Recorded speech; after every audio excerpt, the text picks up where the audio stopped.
Ok, agora é sério que estamos gravando. Bom dia a todos. Vamos falar um pouquinho hoje sobre Hanukkah.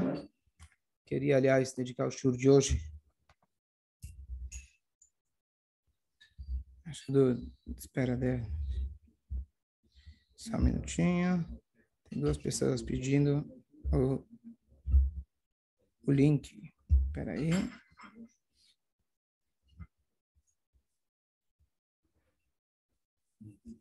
Hanagito e Mauro. Ok. Dedicar pelo aniversário do Menachem Mordechai. Mazel Tov. Mazel Tov. E também ontem teve um Yurtzeit de Veli Ben Pat Yitzhak, que a alma possa ser elevada se Deus quiser. Amém. Ok? Muito bom. Gente, a gente vai agora falar um pouco hoje sobre Hanukkah. E a cada ano eu tento falar alguma coisa diferente daquilo que a gente já viu nos anos anteriores. O Hanukkah é o mesmo, mas a gente tem que tentar se aprofundar um pouco mais. Se a gente for perguntar, na verdade, qual é a comemoração principal mais difundida, mais popular no mundo em relação a Hanukkah? Qual é a comemoração? A gente teve dois milagres. O milagre que a gente venceu a guerra e o milagre que as velas duraram 8 dias. Qual dos dois ele é mais conhecido?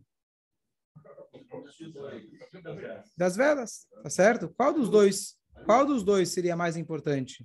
Que uma vela ficou acesa 8 dias, ou traduzindo para os dias de hoje, você conseguiu fazer com que 1 litro de gasolina durasse 8 quilômetros? Acho que seria... Ou a bateria do celular, boa.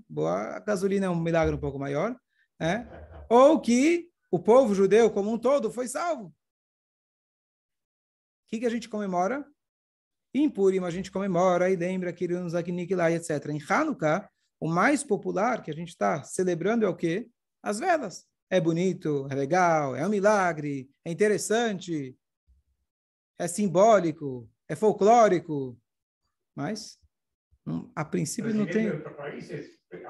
Presidentes ascendem. Né? Então, alguns vão dizer que é uma questão de simplesmente a gente poder se identificar com a nossa religião. Aí fora está todo mundo colocando luzinha. Então, a gente tem que mostrar que a gente não coloca luzinha, a gente coloca a nossa luzinha, a gente coloca a vela. Então, virou comercial, nos Estados Unidos principalmente, Hanukkah virou muito comercial, dá dinheiro, né? Porque mesmo um judeu que ele, digamos assim, não se identifique com muita coisa da Torá e etc., mas Hanukkah é a maneira dele se sentir judeu. Então, Hanukkah ele coloca na loja Happy Hanukkah, se vender melhor ele coloca Happy e outras coisas também, né? Não tem problema. Né?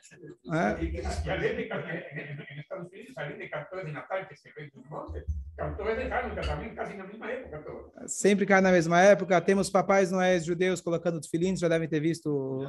Se dá negócio, é judaico. Fala. Fala.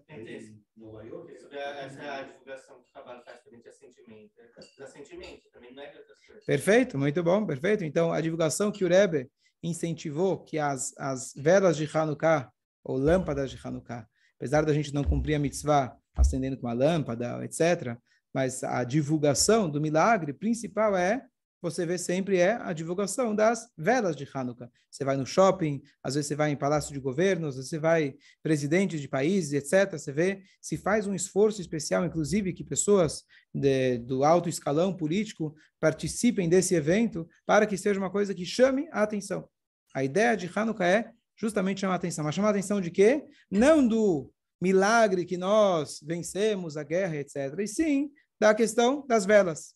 Mais uma coisa curiosa, que nos lugares públicos em Nova York, quando o Rebbe começou a campanha, anos atrás, teve um problema que foi na justiça por muitas vezes, porque para você colocar no lugar público algo de símbolo religioso, é complicado. Se é separado religião e Estado, como você vai colocar no governo, no palácio do governo, ou em qualquer local público, algo que simboliza religião? Então, eles conseguiram transformar o Hanukkah de maneira legal, dizendo que Hanukkah não é judaico. Hanukkah não é um simbolismo Hanukkah é o simbolismo da luz, que a luz vence a escuridão. Então, frasearam isso de forma diferente e foi aceito depois de muita briga, a guerra passou, sem querer comparar, mas o Natal também eles estão em lugares públicos. Por quê? Porque hoje virou comercial. Então, só para interessante como que eles conseguiram passar essa lei, porque não é religioso. Mas, independente, o Hanukkah é celebrado principalmente a luz versus a escuridão. E a pergunta é, para nós judeus, para poder passar na política, você precisa de uma desculpa, se inventa, tudo bem. Mas a pergunta é se isso é verdade. E a gente vê que sim, a gente não está comemorando agora, principalmente, nossa vitória física, e sim, a nossa vitória espiritual. E a pergunta é por quê? Essa piada é famosa, mas é verdadeira, de que todas as festas judaicas se resumem em 3 coisas. Eles quiseram nos aniquilar, Deus nos salvou, vamos comer. Muda só quem era o povo e muda o cardápio.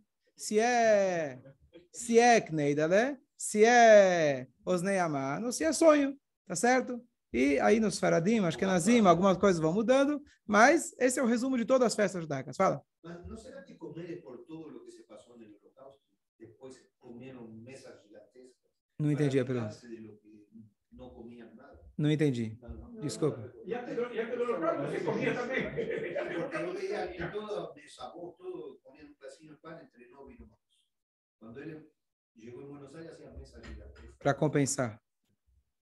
Talvez. A matzá que a gente come hoje, às vezes tem o gosto mais ou menos que veio lá do Egito. Já está com gosto assim mais... um pouco mais... essa matzá a gente vai... Essa é a matzá que nossos antepassados comeram no Egito. Essa mesmo. Às vezes é a mesma. O gosto é a mesma. Mas está dizendo que a comemoração é para compensar a comida que a gente não teve. Na verdade, tem a ver com isso, porque... Olha, isso já vai entrar na explicação de Hanukkah versus Purim e outras festas. Em Hanukkah, nós não temos uma obrigação de fazer uma refeição a cada dia. Refeição, quando a gente fala, judaicamente, é halá, carne, vinho, etc. Isso nós não temos em Hanukkah.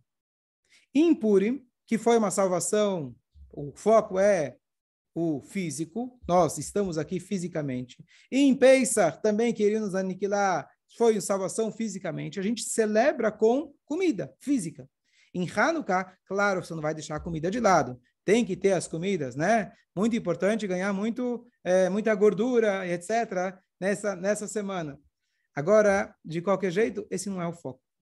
Se come porque faz parte, mas se não tem a obrigação de fazer uma seudá, a gente não faz a motzi todos os dias. É bom, é recomendável, mas não tem uma obrigação.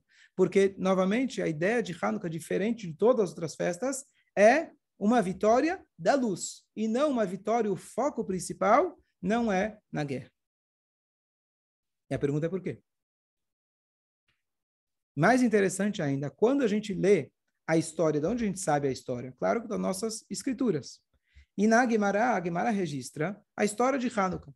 Como que a Guemará registra? A Guemará fala o seguinte: quando os gregos queriam dominar o nosso povo, e o nosso povo ganhou, acenderam a vela, estou resumindo, acenderam a vela e durou 8 dias. Não fala, era uma vez, tinha um povo muito forte que queria helenizar o nosso povo, chegaram a ameaçar a gente de morte, proibiram o Brit Milá, proibiram várias práticas, e estavam prontos para matar a gente, forçar a gente, senão a gente ia para o fogo. E aí a gente conseguiu ganhar, um grupo pequeno de pessoas conseguiu ganhar. E olha, mais uma coisa, aconteceu que conseguiram achar o potinho que durou 8 dias. Não. Ele conta já como se fosse de passagem.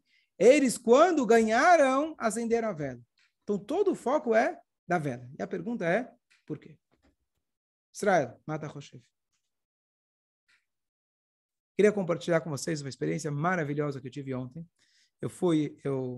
Minha esposa me comentou, há um mês e meio atrás, mais ou menos, que nos Estados Unidos eles fazem, chama Living Legacy, um legado judaico vivo. E eles vão nas escolas, muitas vezes, oferecendo como para as crianças mostrar algo vivo da festividade. Então, em Pesach, eles oferecem para fazer matzá com as crianças. Hoje é mais popular. Em Rosh Hashanah, eles fazem shofar com as crianças. pegam, compram chifres para todo mundo, cortam, lixam, fazem, e é uma coisa que impacta a criança de maneira incrível. E para Hanukkah, eles fazem azeite. Como se faz azeite? Olha que interessante. Como se faz azeite? Tem que espremer a azeitona. Isso, exatamente. Eu fui ontem no Renascença. 110 crianças participaram. Vou contar como foi a experiência. Foi fantástico. Então, como se faz? A primeira parte, todo mundo sabe. Tem que espremer a azeitona. Já pegou a azeitona em casa, tentou espremer? Não dá. É verde. Ok, e que mais? E depois, se você espreme azeitona, você faz suco de azeitona, você não faz azeite nenhum. Não vai acender vela nenhuma, garantido. O que você precisa fazer é centrifugar. Você tem que colocar numa centrífuga, alguma coisa que gira muito rápido, e aí o azeite que tem menor densidade, ele vai subir, e o líquido, o suco, a água vai descer. Aí você separa o azeite da água. Então eu fiz todo esse processo. Hã? Tá vendo? Então, olha que interessante. Primeiro, eu mostrei para eles, ofereci para o Renascença, ofereci para mais escolas. Algumas não podiam, que agora é época de prova e já estão no final do ano, então não dava. Mas o Renascença, algumas das classes ainda estão em alta, então coube direitinho. Ainda a Morá falou, olha, justo eu estava tentando fazer alguma coisa com azeite, aromatizado, não sei o quê, você caiu justo, foi fantástico. Agora, olha que interessante. Primeiro, eu precisava achar uma prensa manual. Onde eu vou achar? Mercado Livre, comecei a procurar, não tem prensa para azeite, né? Ninguém usa isso em casa. Aí eu achei uma prensa usada para banha daquele animal que a gente não come. Que era justo o animal que eles colocaram no templo, demonstrando, né, que aqui não tem nada judaico. Eles colocaram lá o animal, ofertaram o animal, estou falando dos gregos, né? Então, eu fui o cara, né? Eu achei no YouTube, na verdade. Coloquei prensa, aí o cara lá fazendo a banha e separando, etc. Uma coisa assim, bem, assim, não é muito judaico, digamos assim. E aí, peguei o nome direitinho que estava lá, coloquei no Amazon, aqui do Brasil, e comprei o negócio. Ok? E aí, depois, eu comprei essa prensa. Desse tamanho. Posso? Nova? Claro, espero que seja nova. Não sei. Pode ser. Mas se foi usada também não tem problema. Porque não precisa. Não vou comer o óleo. Não vou fazer óleo para acender. Se fosse para comer, para usar na salada, sim. Ponto número 2. E aqui vem um segredo. No hemisfério sul não dá para fazer azeite nessa época do ano. Porque azeitona de lata, ela já foi passada no ácido e não funciona, não tem azeite. O que você precisa de azeitona fresca. Aqui no Brasil já terminou a época 4 meses atrás. Aí eu pensei, então vamos pegar para o ano que vem. A gente pega, guarda e usa para fazer na época de Hanukkah. Não dá porque ela dura 2 dias. Dura 2 dias.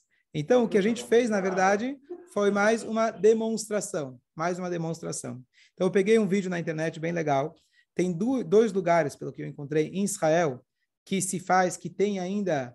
Então, é uma réplica do que seria antigamente, onde eles tinham essa fábrica, onde eles produziam óleo em Israel. A gente sabe que a oliva em Israel é uma das 7 espécies que a terra foi abençoada. Quem já foi para Israel já viu as árvores de tâmara e já viu a azeitona, né? Então, você tem no Ramat Golan, as colinas do Golan lá em cima, e você tem também em, assim chamado hoje, Nazaré. Você tem lá, em cada um desses lugares, você tem uma prensa onde se prepara o óleo, no modelo antigo. Então, as pessoas vão lá, só abre 2 meses no ano, e nesses 2 meses, né, porque é a única época que você tem a azeitona fresca,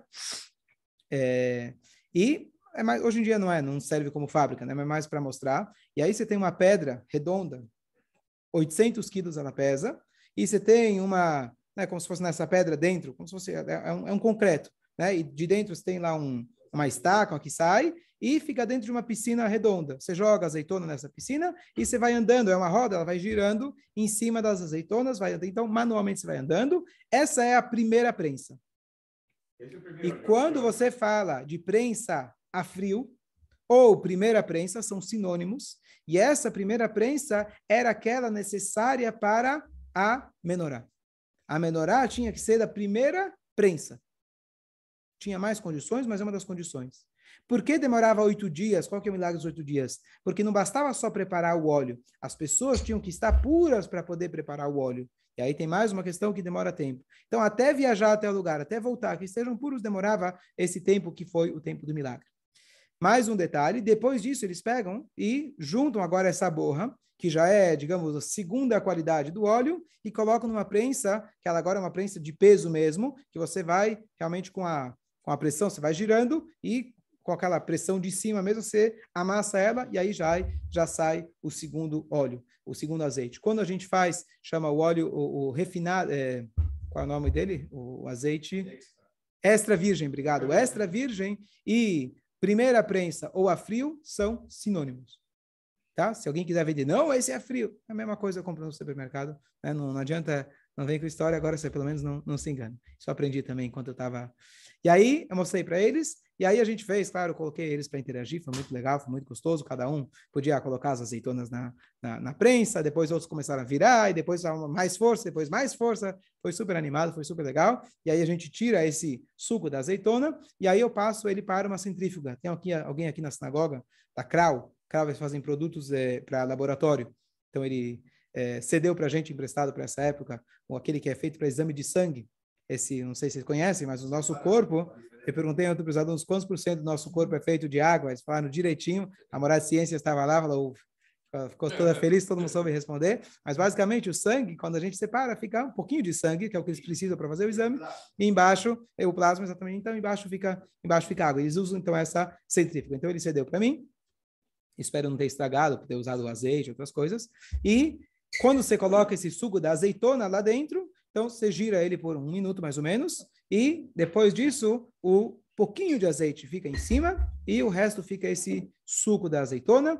Então, eu tirei esse azeite de cima, a gente fez o pavio com algodão, as crianças fizeram também, colocamos na Hanukkah e acendemos a Hanukkah, fizemos a brachá, foi maravilhoso, assim a gente concluiu com a brachá, foi muito, muito especial, e ainda passei uma mensagem de Hanukkah para eles, a ideia de que cada um de nós sempre tem, igual que eles encontraram, um potinho de óleo que eles conhecem a história, mas todos nós, independente daquilo que a gente passa, sempre temos a capacidade lá dentro de reacender o nosso coração, a nossa alma, falei na linguagem que eles pudessem entender, que lá no fundo a gente sempre tem reservado uma energia, uma força, uma alegria e um calor de fogo, de amor a Deus e amor ao próximo. Essa foi a mensagem, eu acho que foi. E já quando eu cheguei aqui na sinagoga, algumas crianças já tinham voltado para casa e 2 pais mandaram mensagem: você esteve na escola do meu filho? Ah, não sei o quê, quer dizer, chegaram e contaram em casa. Quando você estuda matemática na escola, normalmente você não conta para o pai. Então, Baruch Hashem foi uma coisa que marcou eles. Espero, né? Educação é uma plantação. Então, a gente conseguir, Baruch Hashem, colocar uma semente em várias almas lá nessa escola que Baruch Hashem cedeu para a gente o momento para a gente fazer isso. Foi muito especial. Então, continuando o nosso assunto agora, compartilhei essa mensagem. A ideia de Hanukkah, principalmente, a gente comemora a questão da vela, porque a ideia dos gregos principal não era a aniquilação do povo como em outras épocas. Como começou a história da escravidão? O Paró era paranoico. Ele falava, talvez esse povo que está se multiplicando tanto, eles vão se juntar com nossos inimigos, fazer uma contra-rebelião. Paranoia, ninguém nunca demonstrou nenhum sinal disso. Mas ele ficou com esse medo. O que ele fez? Vamos vamos oprimir esse povo. E assim começou, e joga no Nilo, e tarará, e estavam prontos para matar a gente, escravizar e acabar com a gente fisicamente. Purim, a mesma coisa. O Haman era um antissemita, o Hashverosh também, e simplesmente a nossa existência incomodava ele, isso é antissemitismo, não tem um motivo, não tem uma explicação, pode ter um pretexto, mas a nossa existência incomodava ele, ele fez de tudo para acabar, literalmente, com até o último judeu. Já na época dos gregos, o que eles quiseram não era a aniquilação do povo. Eles queriam helenizar o nosso povo. Esse era o propósito deles. E, inicialmente, eles tentaram fazer isso por bem. Quando eles viram a resistência, eles falaram, aquilo que não vai de um jeito, vai de outro. Então, a ameaça de morte era o jeito que eles pensavam de conseguir amedrontar o nosso povo para conseguir o que eles queriam. Eles queriam helenizar o nosso povo. E a nossa vitória principal é justamente nesse aspecto, não somente que nós sobrevivemos fisicamente, mas nós conseguimos manter a nossa fé intacta. Exatamente, exatamente. Igual na Inquisição e outras vezes, que as guerras, olha que interessante, só para, eu já te abro um minuto, Jaime, Caim e Hevel, eu comentei isso outro dia, quando a gente estava estudando a primeira paraxá da semana, Caim e Abel, um matou o outro por quê? Tem 3 opiniões. Que o Hevel tinha uma gêmea a mais, então estavam lutando por essa gêmea. Outra, por território, porque, na verdade, eles eram únicos herdeiros do mundo. Às vezes a gente acha que, não, se eu tivesse mais, estaria satisfeito. Pode ter o mundo inteiro na tua mão e você está discutindo com o teu irmão porque você quer mais um pouco. E a outra discussão, eles estavam discutindo porque Deus aceitou o meu e não aceitou o teu, e como pode ser que Deus aceita um. Em resumo, essa é a origem de todas as guerras na história. Território, religião ou inveja. Certo? Então, falando na Inquisição, que era uma questão religiosa, sim, é uma repetição. Isso aconteceu várias vezes na história. Território, também. Inveja é o resumo do antissemitismo. Não sei se limita somente à inveja, mas com certeza uma das coisas é o que provoca a inveja quando você vê um povo tão pequeno, com tanto sucesso, e continua, apesar de tudo, continua firme e vivo, fazendo tanto barulho, né? E a gente não faz nem 0,2 de toda... de todos os 6, 7 bilhões de pessoas que tem no mundo, e isso então causa também bastante barulho. Fala, Jaime. Olha, uma vez me faz muitos anos, de que realmente foi a primeira guerra... A gravação de novo, muito bom, Jaime. Agora, Jaime como... Agora estava lendo o artigo de... Gente, eu já vou traduzir, peraí. La revista Murasá, salió de una cosa, de que si, ¿qué hubiese acontecido? ¿Qué hubiese acontecido si no hubiese existido a revuelta de los Macabim?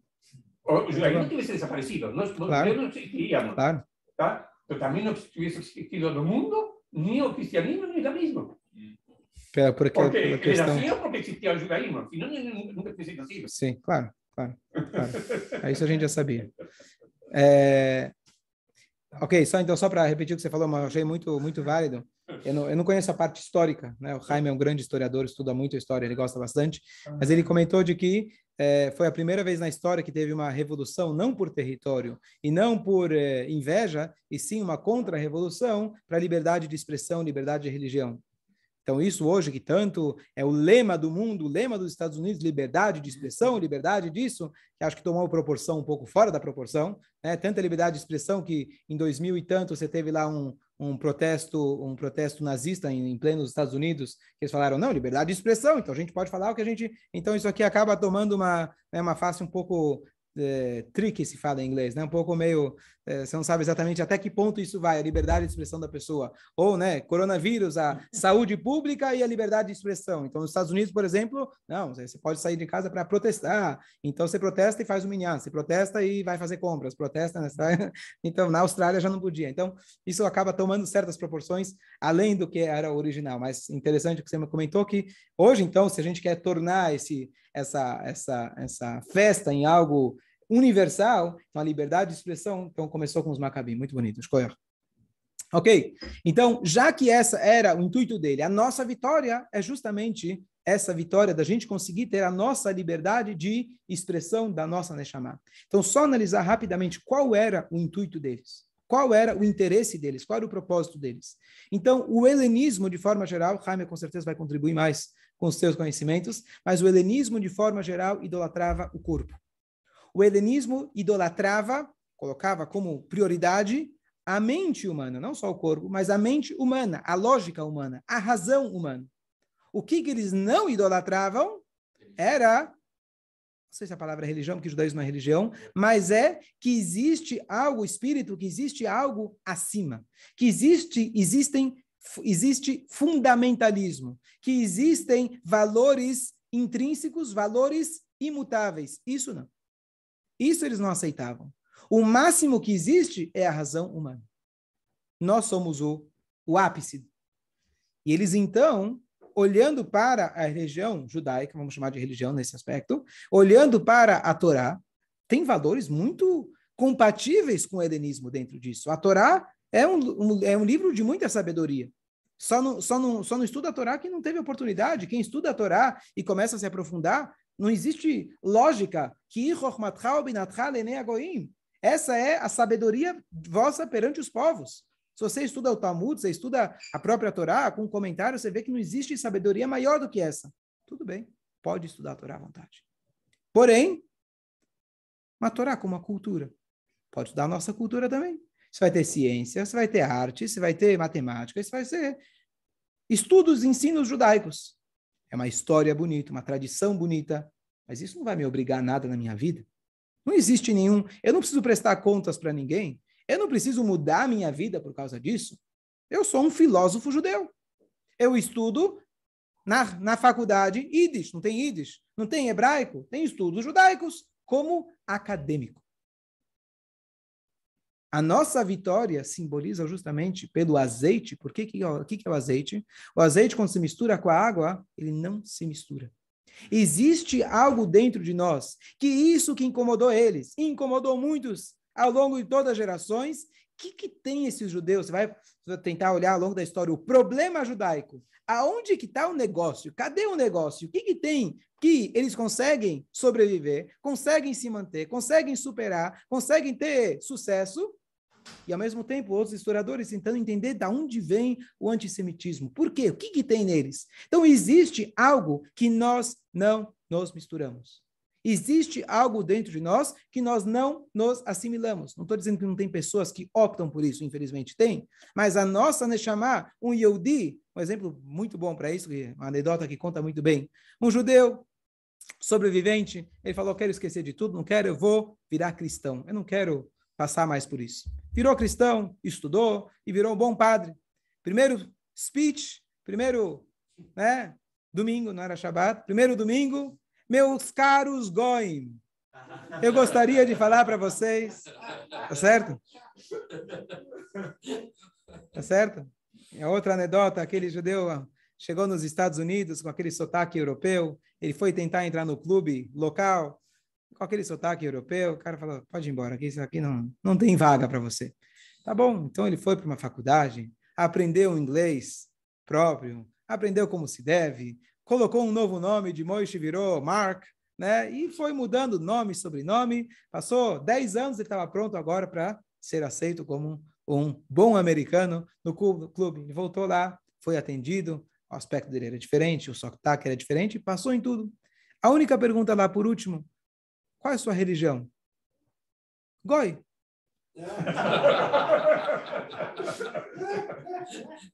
Então, nós somos muito bons de muitas coisas, mas fingir de goi a gente tem dificuldade. Tanto é, tirando a brincadeira, mas na Alemanha, todos aqueles que tentaram se fingir ao longo de 3 gerações, não conseguem. O nariz não deixa enganar. O nariz não deixa enganar. Pode passar 3 gerações, ainda você vai ser identificado como Jid, como judeu. Não tem como, não tem como. Você pode ter perdido qualquer marca, risco, resquício de judaísmo. Você pode até não comer gefilte fish mais. Ou come até sem o creme. Mas ainda assim você vai ser identificado como judeu. Não tem diferença. Tá certo, Chaim? Não tem jeito. Isso é o azeite. Então, a nossa celebração principal é comemorada no inconsciente judaico. Todos os judeus e muitos judeus, comentei com vocês, vou repetir, se alguém não viu a passagem, é incrível. Quando eu estava em 19 anos, eu estava morando no Canadá, na Yeshivat. Sexta-feira a gente saía para colocar tefilin, oferecer nas lojas, escritórios. Não tinha um cara israelense, tipicamente israelense, kibutznik, esquerdo, odeia a religião, tarará, você volta para esse, eu não volto para esse, tarará, mas batia papo, ele era respeitoso, mas de religião, zero, não quero saber. Falava de tefilin, tentava, né, com aquele jeitinho, nada. Às vezes falam que é do Brasil, né? Brasil, não sou israelense, não sou Brasil. Aí eles pensam carnaval, acho que é legal. Às vezes funciona, cerveja, então. Mas com ele nada, nem isso funcionava. E aí, tudo bem, chegou a véspera de Hanukkah, eu vou tentar. Aí eu vou te oferecer uma vela de Hanukkah. O quê? Você já viu um judeu que não acende vela de Hanukkah? Tá bom, ok, tá certo. Tem toda a razão. Todo judeu tem que acender. Só não consigo falar para ele que todo judeu tem que colocar tefilim, todo judeu tem que fazer outras coisas. Mas a vela de Hanukkah ele acende. Então, existem esse ponto dentro de nós que algumas coisas, para muitos de nós pelo menos, esse fenômeno, não são negociáveis. E se você parar e pensar, muitos de nós que estão acendendo a vela de Hanukkah e celebrando Hanukkah, não percebemos que o nosso inconsciente está nos dizendo, nós temos algo dentro de nós que nos obriga, nos força, nos incentiva a ter um contato com aquilo que se chama sagrado. Eu não sou estudioso de religião judaica, eu não sou um historiador, eu sou um judeu. Essa é a nossa celebração. Eu sou um Yehudi. E essa, na verdade, é a vitória que tiveram os Macabim. Macabim, Michamocha Bailim Hashem. Quem é como você, nas alturas, Hashem. Esses são os Macabim. E assim a gente tem o nome de Yehudi. Yehudi porque Yevanim tiveram judeus, infelizmente, que se helenizaram. E eles foram chamados Yehudim Mityavnim. Como então surgiu o nome Yehudim? O nome Yehudim antigamente era chamado de hebreus, Ivrim. Mas um dos momentos históricos que adotou esse nome é porque aqueles que se mantiveram, inclusive com Yehuda Maccabi, e eles mantiveram a sua fé concordando e seguindo o padrão da Torá e etc., se chamaram Yehudim. Então você tinha os Mityavnim, que também eram judeus, mas eles se auto-nomearam Yevanim, Mityavnim, judeus helenizados, e os outros, para se identificar, chamaram Yehudim. E esse ficou o nosso nome, né, ao longo da história de ser Yehudim. Mas nós temos Yehudi, vem justamente da palavra, o Yud, tá certo? Significa, o Yud vem na Kabbalah, tá ligado com a esfirá de Chokhmah, sabedoria. Que existe aqui um conceito, não que a gente é mais inteligente, etc., pode até ser, mas a ideia é que nossa sabedoria significa o seguinte, o verdadeiro sábio é aquele que está pronto sempre para aprender. Porque a sabedoria é um sinônimo de humildade. Isso que a Kabbalah explica sobre sabedoria, a gente estudou no Tânia junto. A gente estudou no sábado passado também, lembra? O Yud, que é o primeiro estado que tem da nossa inteligência, ele vem do nada muitas vezes. A gente acha, como que surgiu essa ideia? Essa é a conexão nossa com o infinito. Então, esse Yud de Yehudi é o que nos conecta a Hashem. Só para concluir essa ideia, o Aleph, primeira letra do alfabeto hebraico, é Yud em cima, um Yud embaixo, Yud, que é o inicial do nome de Deus, Yud embaixo de ponta da cabeça é o Yehudi, e no meio é a nossa conexão, que é o nosso temor a Deus, nossa reverência a Deus. Então, esse é o Yehudi também simbolizado na letra Aleph. Então, só para concluir, como chamava aquela família que conseguiu superar tudo, qual era o nome deles? Hashmonaim. Então aqui tem um trocadilho, não é dos livros antigos, mas um trocadilho moderno, mas Hashmonaim, a gente pode chegar na seguinte, você vai entender, Hash, mas é Hash, nem Hash. Hash, Lahush em hebraico, é quem tem sentido. Alguém tem Anihash, eu senti alguma coisa. Hash, Shmonaim, Shmone. O que é Shmone? 8. Por que 8 velas? 7 é o símbolo da natureza. 7 notas. 8 são naturais. Do, ré, mi, fá, sol, lá, si. 7 notas musicais. Todos os barulhos do mundo se resumem em 7 notas musicais. 7 dias da semana. Em qualquer religião, em qualquer país, são 7 dias da semana. Se eu pego uma moeda de um tamanho, de R$1, por exemplo, quantas moedas eu consigo colocar em volta? 6. Então, o símbolo da natureza é o centro, que é o Shabat, e 6 em volta. 8 é algo acima. 8 é o azeite. O 8 é essa conexão nossa, aquele potinho que não tem como ser adulterado. Essa é a nossa conexão com Hashem, que que a gente às vezes não aprecia, mas enquanto a gente não apreciar ela, a gente vai estar sofrendo um conflito. E isso que a gente está celebrando agora é Hashmonaim. Eles sentiram, eles tinham essa sensibilidade do Shmone, do 8º. Então a gente tem que se tornar um pouco mais sensível para o 8º, abrir os olhos e olhar no espelho e falar assim, querendo ou não, eu tenho um nariz judaico, querendo ou não, comendo ou não as comidas judaicas, claro que é só uma piada, fazendo tudo ou não, eu tenho algo dentro de mim que me conecta a Hashem, e isso eu preciso tentar desenvolver o máximo, que enquanto uma pessoa não reconhece quem ela vai estar vivendo uma vida falsa, vai estar querendo suprir algo que não é a sua verdadeira personalidade. É isso que a gente comemora, e por isso a comida é secundária, e o principal é justamente a parte espiritual, não a guerra, apesar que a guerra é essencial para a nossa existência, e sim a comemoração, porque o intuito deles era, e o milagre da época foi, que nós conseguimos manter essa kedushá, essa santidade, esse pote fechado dentro de nós, com o Chotemet, com o carimbo do Kohen Gadol, ou seja, temos algo intacto dentro de nós, só para concluir com uma mensagem de que às vezes a gente passa por momentos difíceis, às vezes a gente passa por traumas, por inúmeras situações difíceis. Se nós soubermos que temos dentro de nós um infinito, então pode ser que sujou um pouco em volta. Pode ser que está obscuro, mas nós temos a força dentro de nós para superar qualquer coisa, porque temos um fogo, temos um azeite. No final das contas, se vai girar, girar, girar, o azeite vai subir e ele vai separar da água. Hanukkah Sameach.